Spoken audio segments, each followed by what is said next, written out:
Do you feel like you get in a tug of war with your horse? Do you feel like he pulls on you and you pull back on him and everybody's struggling? Well, here's a quick tip to get out of that battle of the war and start really enjoying the ride.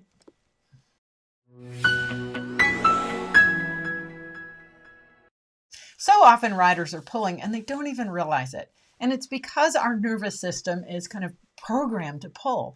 In other words, when we feel something pulling against us, we pull back. But when we do that with our horse, we wind up in trouble. And so let's look at a little bit of anatomy with your hand and then talk about how you can make a difference and stop pulling on your horse.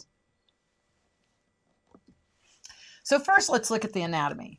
Okay, your hand is made up of a whole bunch of bones. The metacarpal bones are these bones here that you have in each finger, and then your thumb has 2 bones, and each of your fingers has 3. So that's just allowing us to make a fist so that we can grip. Okay, but we don't want to get into this tug of war with our horse, so we need to figure out another way to do that. We're going to look at another kind of interesting thing about your hand, and so that you understand a little bit of a difference in anatomy. This hand is in what's called a pronated position, and this one's in a supinated position.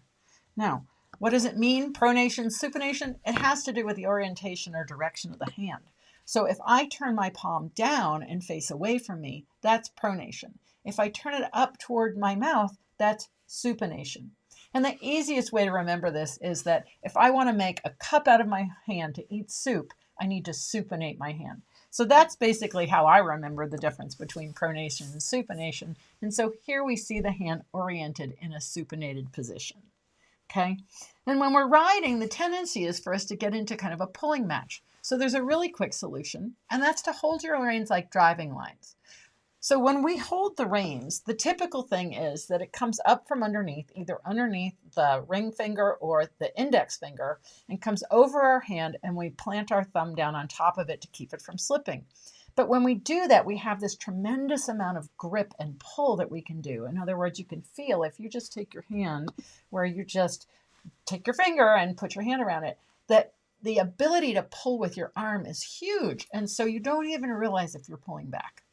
But if you hold the rein where it comes over your thumb and forefinger and not underneath these other fingers, notice that that has a different feeling, and now there's more give to it. In other words, you can draw the rein easier away as opposed to here where it just automatically wants to pull.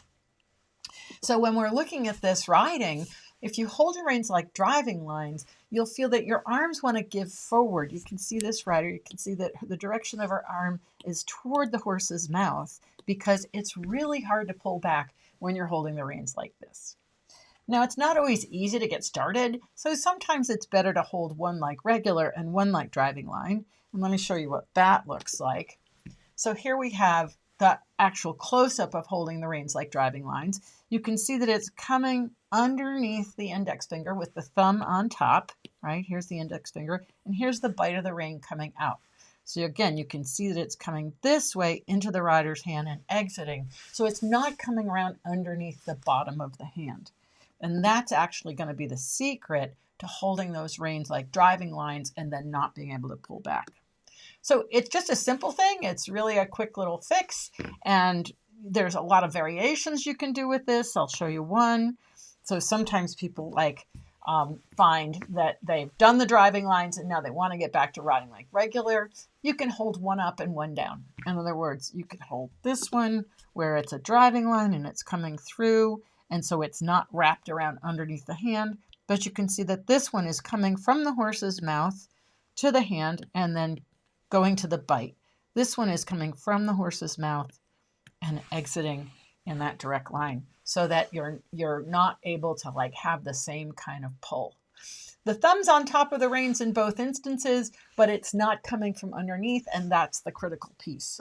So the next time you ride, if you think about holding your reins like driving lines, that'll give you a better feel. And then, of course, the idea is to get back to holding them both like regular reins, but with the feeling of driving lines so that you think of giving to your horse rather than taking. And here you can see now the rider has the reins coming from underneath. It's coming from the horse, and then same thing on both hands. And so just think of this as a really simple little tip to just make a difference. You can just play with it in your warm-up and feel what that's like. And remember to let your horse vote And of course, always remember to enjoy the ride.